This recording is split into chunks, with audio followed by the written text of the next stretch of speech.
international coverage on this controversy.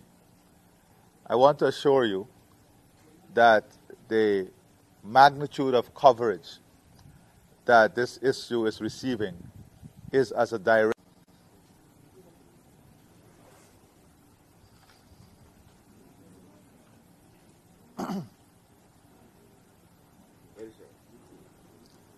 Fellow Guyanese, good morning. This morning I just want to address three issues.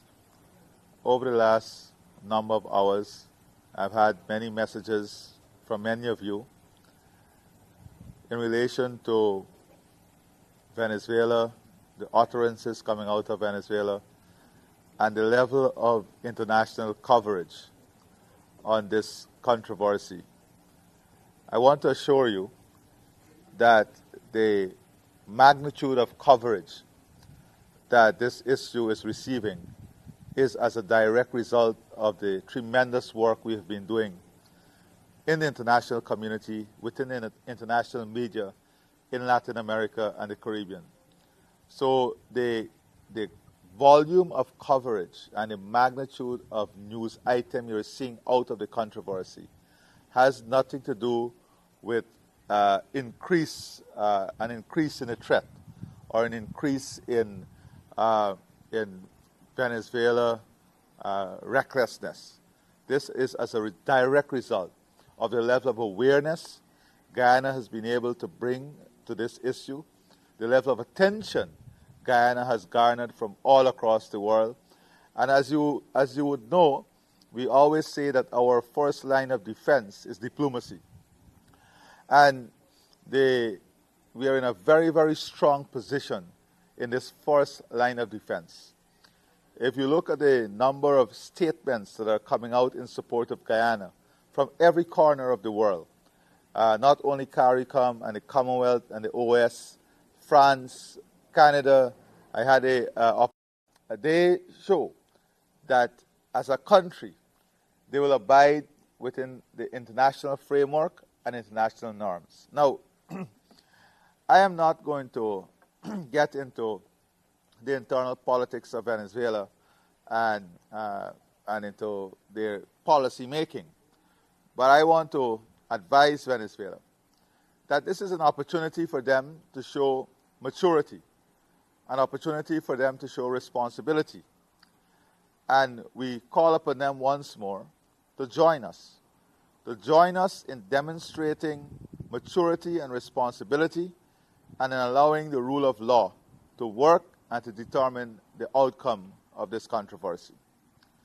I want to say, too, that we must all remember, and I want to speak directly to the Venezuelan people, we are your neighbors, and we are taught to love our neighbors as we love ourselves. Long after this controversy, we will live together as neighbors. You have to determine within yourselves whether you want to be part of a system that runs afoul with international law, that runs afoul based on all the feedback internationally, based on the support we're getting internationally. I want to assure Guyanese that there is nothing to fear over the next number of hours, days, months ahead. Of course, our vigilance will be enhanced, but we are working around the clock to ensure that our borders remain intact and the people in our country remains safe. Now, I want to say that in every challenges brings out the best in people. And I'm very proud at the way we as Guyanese, every one of us, would have handled this challenge. The level of patriotism, the love and the unity and the togetherness is something that we must take forward from this challenge. It is something that must now become an inherent part of us, part of our natural response system as Guyanese. No doubt, the collective effort of us as a people, of our diplomats, our friends, has really allowed us to bring this matter to the fore internationally, now enveloped in such a way that the entire world is looking at this. The entire world is looking at the way in which Venezuela will behave.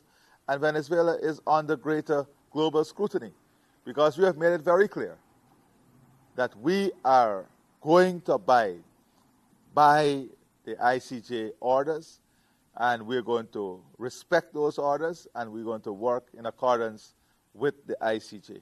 And that is where the case is. So this morning, I just wanted to spend some time, based on the number of calls I'm getting, to reassure Guyanese that the level of international coverage that this controversy is receiving at this point in time is a direct result of the work that we're doing internationally. In the last 48, so I continue to encourage Venezuela to participate in this process in the ICJ, to respect the orders of the ICJ. And finally, I want to commend our men and women in uniform for the work that they're doing, they continue to do, for the level of commitment and sacrifice. I've had the opportunity to speak to hundreds of them all across the country, and I can tell you their level of commitment, their level of sacrifice, their level of determination is unquestionable. So I would ask also those in leadership and those with responsibility in Venezuela to avoid the type of narrative and propaganda and the type of language that would instill fear and push fear in the population, both in Venezuela and in Guyana. I assure the people of Venezuela that Guyana is your friend. I assure the people of Venezuela that Guyana is your neighbor. I assure the people of Venezuela of the love of every Guyanese. May God bless all of you. Thank you very much.